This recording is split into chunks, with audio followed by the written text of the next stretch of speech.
Ja mislim da možemo polako da privedemo kraju, bio je dugačak dan. Izvolite, naravno. Izvolite. Izvolite.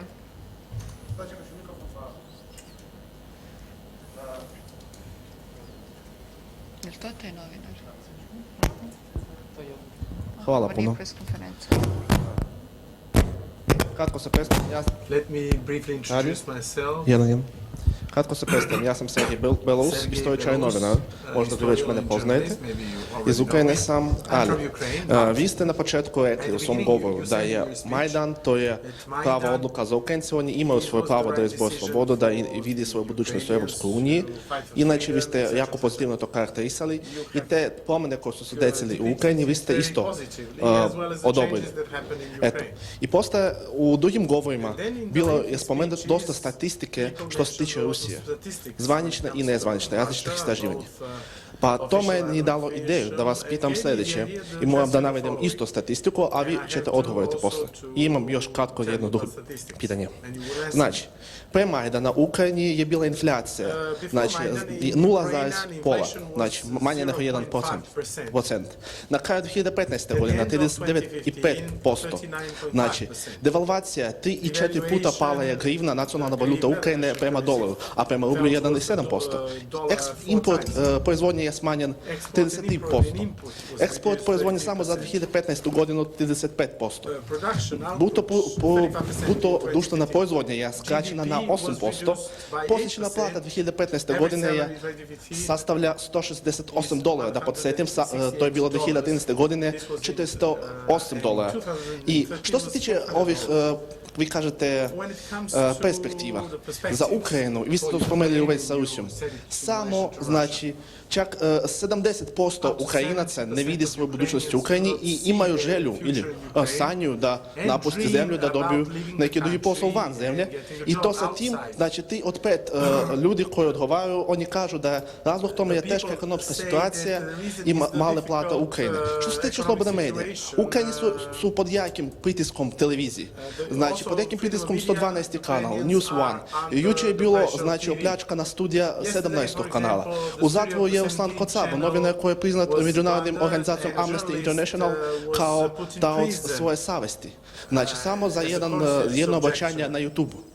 Znači, ima još dosta novinara kao što, na primjer, Dmitro Vasilec, koji sad je isto u privremenom pritvoru. I to, znači, sve to su posljedice tog Majdana i te nove vlade koja je došla. Ja sad neću pričati o Donbasu, mogu da pričam dosta, pošto sam bio svedok tim događajima i pošto sam bio ratni dopisnik tamo. Imam nepobitne činjenice. Znači, eto, tu je pitanje. Znači, naveo sam vam samo mali deo te statistike, Znači, i ono sad Ukrajinu koju imamo. A da ne spomenem to sve ostalo. I zašto vi ignorišete ove činjenice kad pričate da je Ukrajina se promenila, da sad ima europsku perspektivu, mada nema europsku perspektivu, čak nisu ni vize ukinute za Ukrajince i to neće se desiti uskoro. To je prvo pitanje, a drugo pitanje, pošto imate takav naslov vaše konferencije Srbija, Rusija i pozvali ste ukrajinsku ambasadu, što je sjajno, ali to je drugo pitanje, zašto ste zabranili da dođu, znači, ruski ekspres, zašto ste zabranili da, u stvari niste pozvali, mislim, ne znam da li su zabranili ili ne, ruski ambasador ili neki predstavnik iz ruske ambasade, jer na početku ste rekli da ovi srpski radikali nisu za dijalog i nisu za diskusiju, pa ajde, bila bi diskusija. I još jedan, vi ste zabranili nekim srpskim novinarima da dođu, isto da nema mjesta, vidim ima mjesta dosta u sali i bilo oko 7 novinara ovdje prijavljeno, pa vidim moglo bi tu i 50 novinara da stane, a dobili su odgovor da nema mjesta. To su moje pitanje, hvala na pažnji. I will answer the first part of the question because... Okay, thank you. Znači, ja ne volim da odgovaram na insinuacije, ali potrudit ću se ovog puta. Vaša statistika je da mi nismo pozvali rusku ambasadu. Dakle, Centar za evroatlantske studije ima mailing liste za različite vrste skupova i različite teme, zove različit profil svojih sagovornika. Organizujemo zatvorene skupove, otvorene za medije ponekad. Poslali smo medijsku najavu, između ostalog je mi na medijskoj najavi ostao i sajt pravda.rs. Nikad u našoj skoro 10-godišnjoj istoriji nam se nije desilo da se medijska najava za medije uzme i pusti i da se u javnosti objavi sa netačnim pozivom i interpretacijom poziva, adresa i vreme održavanja skupa i da se mobilišu desničarske i nasilne snage da dođu i da prekidaju skup. Dakle, to je prva stvar.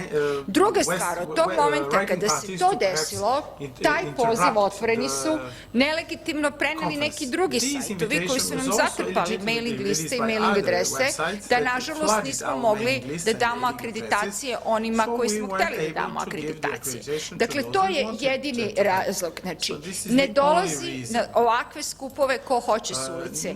Organizacije civilnog društva imaju pravo da biraju koga hoće da pozove na koji skup.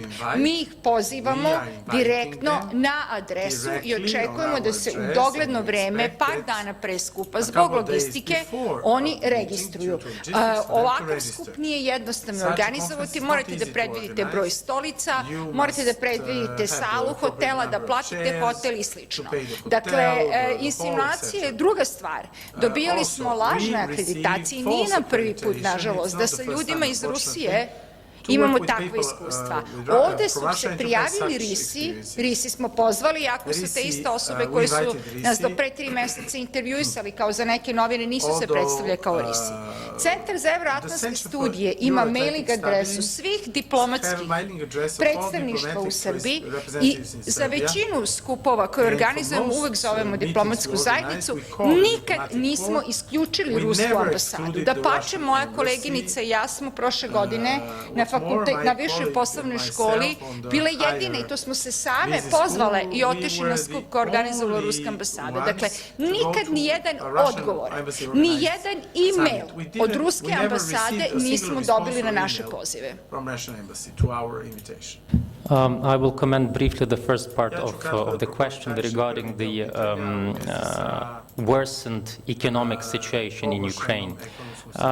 I could not follow the exact figures, but I fully agree that the economic situation, the GDP, the inflation, everything has deteriorated in the last 2 years. Of course, what else would you have if you have a war against Russia? We had to bring up our defense expenditures to 5% of the GDP. If we had no war, if we had no annexed Crimea, if the Russians did not take out all the factories and industries and took out from eastern Ukraine to Russia, carrying out coal, steel, everything. As regards your proposal or your comment about inviting the Russian ambassador, I'm ready to debate with the Russian ambassador here in Serbia about the war against Ukraine anytime here in Serbia, in public, with all of the media present. Thank you.